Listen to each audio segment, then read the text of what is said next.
Salut, c'est Jean-Marc, ton conseiller running et nutrition. Bienvenue dans cette nouvelle vidéo. Je vais te donner 8 bons plans ou 8 conseils pour lutter contre les courbatures du sportif et notamment les courbatures pour le coureur à pied.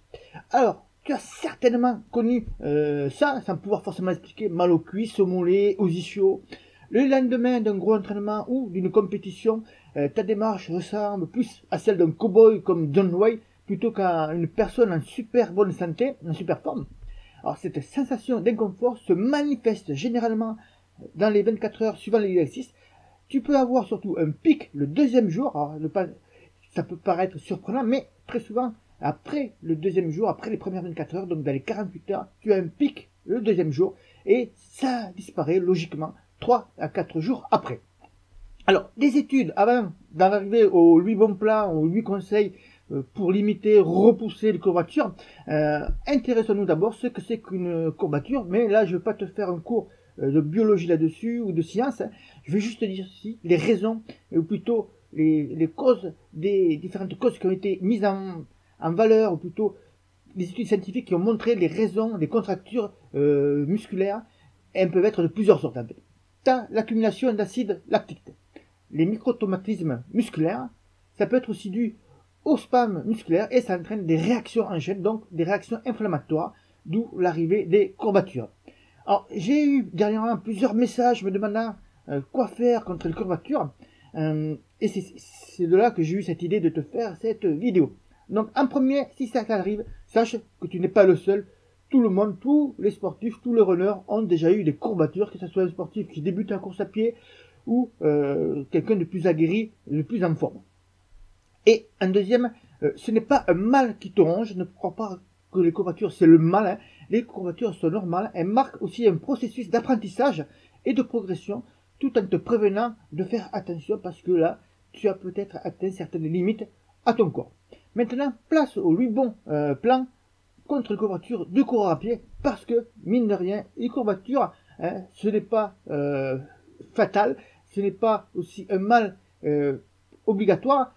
Tu peux en éloigner les causes, plutôt en éloigner la fréquence, si tu adaptes, en suivant ces 8 conseils, si tu adaptes forcément tes entraînements, mais pas que. On va voir ça. Tout d'abord, soigner l'hydratation. Bien sûr, on te dit de boire régulièrement, grosso modo 1,5 litre, 2 litres par jour minimum, hein, mais de boire aussi pendant l'effort, avant et après, que ce soit une eau plate ou une eau gazeuse.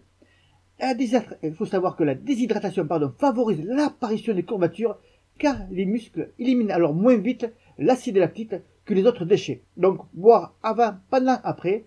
Et attention que quand on a soif, très souvent, c'est un mauvais signal.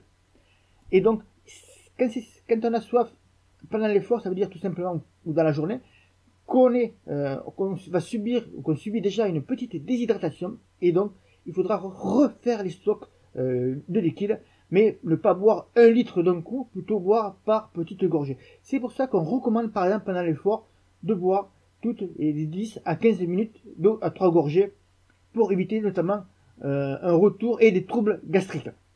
Donc ça c'est très important aussi. Ensuite, on va parler de quelque chose qui, tout le monde le sait, hein, c'est vérifier tes apports glucidiques.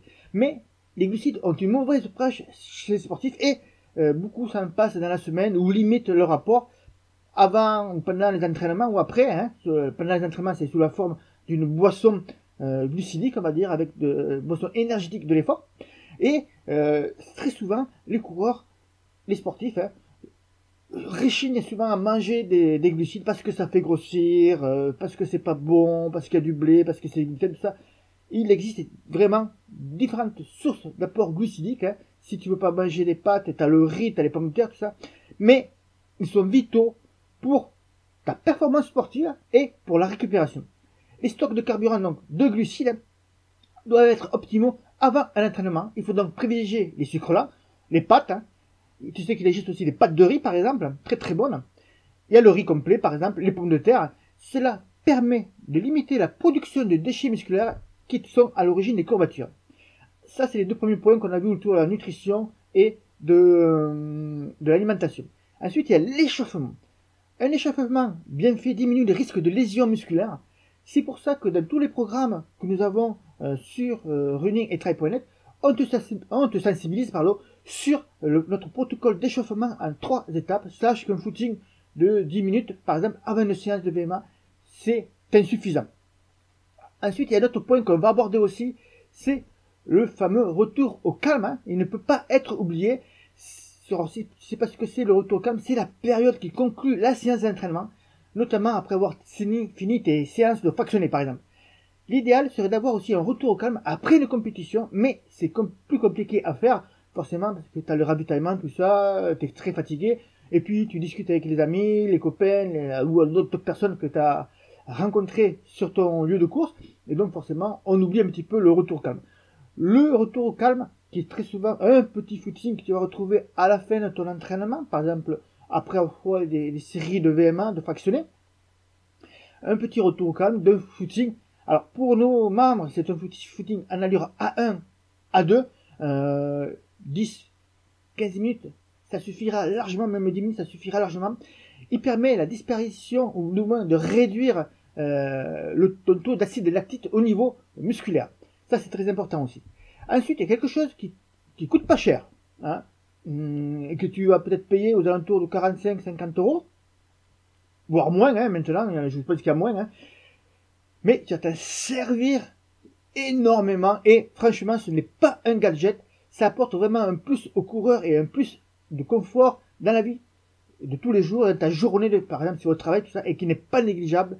Je vais te parler des chaussettes de récupération. Alors là, je te les montre pas, mais j'en ai au moment que je tourne cette vidéo. Ces chaussettes permettent d'améliorer la récupération. Beaucoup d'études ont été faites là-dessus. Elles facilitent le retour de sang vers le cœur, donc le retour veineux, et améliorent ainsi le nettoyage de tes muscles, de l'acide lactique, aussi des radicaux libres. Très intéressant tout ça. Et les chaussettes de récupération, franchement, tu vas pouvoir l'utiliser aussi dans les transports. Hein. Quand tu vas prendre l'avion, ça va t'éviter d'avoir les jambes trop lourdes. On les conseille énormément. Après un effort, ne pas confondre avec les chaussettes d'effort ou les manchons d'effort. Hein. Attention, chaussettes de récupération, c'est vraiment un produit spécifique pour la récupération, mais tu vas pouvoir l'utiliser lorsque tu travailles. Hein, si tu as un entraînement le matin, mais tu vas les mettre dans ta journée pour mieux récupérer, notamment si tu as des stations debout qui sont importantes ou que tu es assis trop longtemps. Donc ça, c'est un nouveau point intéressant. Maintenant, as-tu pensé au massage? C'est un domaine vraiment très intéressant pour la récupération aussi. Il permet de drainer et d'éliminer des toxines, d'atténuer les tensions musculaires et d'accélérer également le retour veineux. Alors, il peut être manuel, tu prends une huile de massage, tu la confectionnes toi-même, tu prends une huile arnica par exemple, ou tu peux, moi j'ai des recettes à base d'huile vierge, d'olive, n'importe lesquelles que tu veux, d'huile vierge de massage également, que je rajoute dedans de l'huile essentielle de citron, enfin plusieurs trucs comme ça. Soit tu l'achètes toute prête, bien sûr, hein, c'est toi qui choisis ce que tu fais. Et tu peux aussi utiliser des appareils. Alors je pense à l'électrostimulation notamment. C'est pas pareil, c'est différent, les sensations sont différentes, mais ça te permet aussi de faire des sortes de massages électriques ou mécaniques, et ça t'aide aussi à la récupération. Cette semaine, tu vois, je suis comme un fou parce que je vais recevoir un appareil de pressothérapie. Tu vas voir, je vais t'en parler. J'avais découvert ça il y a plus de 20 ans, lorsque j'avais pratiqué la course à pied et que je faisais grosso modo plus de 100 km par semaine en course à pied, et que j'avais 6-7 entraînements par semaine. Et c'était mon kiné qui m'en avait parlé, qui m'avait fait découvrir ça, mon kiné ostéo à l'époque, et j'avais trouvé ça bluffant. Donc là, je m'en suis offert pour mon anniversaire qui arrive bientôt, et je t'en parlerai comme un petit fou. Je le reçois mercredi normalement. Ensuite, il y a deux indispensables pour éloigner les courbatures. C'est tout simplement le repos et les étirements. Pour le repos, il est important pour toi de bien planifier tes séances de la semaine pour éviter, par exemple, que deux séances dures se suivent.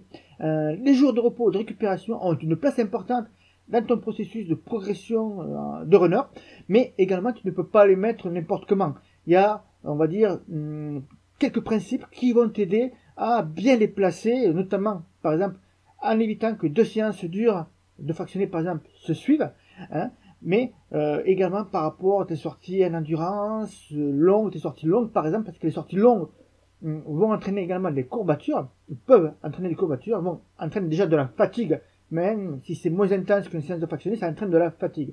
Donc, les journées de repos ou les séances de stretching que tu veux faire, c'est pas là pour faire joli dans ton programme, elles doivent être placées à des endroits précis de ton programme d'entraînement, donc il faut y réfléchir à l'avance et ne pas les mettre comme ça au hasard un petit peu au bonheur à la chance dans ta semaine d'entraînement. Dernier point que l'on va aborder, c'est tout simplement ton programme d'entraînement. Les courbatures reflètent souvent un manque d'entraînement ou des séances qui ne sont pas adaptées à ton niveau de forme actuel.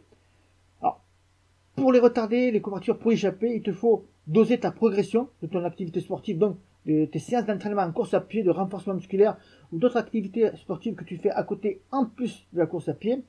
C'est d'avoir une pratique saine plutôt et d'accorder une part importante quand même à ta récupération. Pour ça, les programmes d'entraînement sont très intéressants.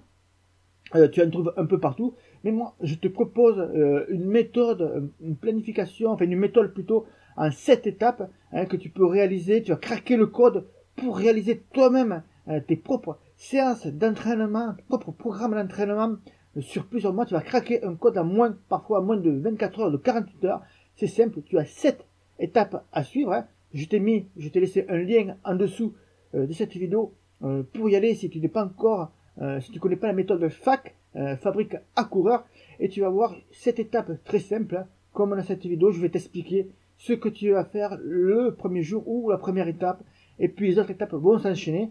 Tu as des petits exercices à réaliser, et si tu le fais bien, si tu es consciencieux, et donc si tu le réalises, si tu ne fais pas juste en mode écoute ou lecture d'un article ou d'une vidéo, si tu mets en application les conseils, tu peux rapidement te retrouver en 48 heures, 24 heures ou maximum 7 jours, parce que c'est cette étape, donc j'ai mis une étape par jour, mais ceux qui veulent aller plus vite, ils peuvent le faire sans aucun souci.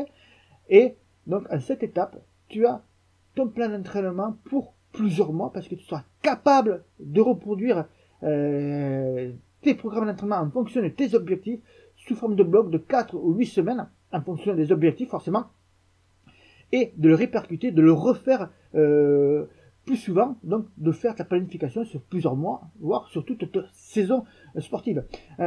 Ça, tu peux très bien le faire, bien sûr, par toi-même, pour essayer d'apprendre sur les forums gratuits, tout ça, mais moi je te propose d'accélérer, d'être un accélérateur de ta progression en course à pied, en te basant sur mon expérience de plus de 25 ans en course à pied, mais également sur mes formations qualifiantes que j'ai passées pour devenir conseiller, on va dire, running et nutrition.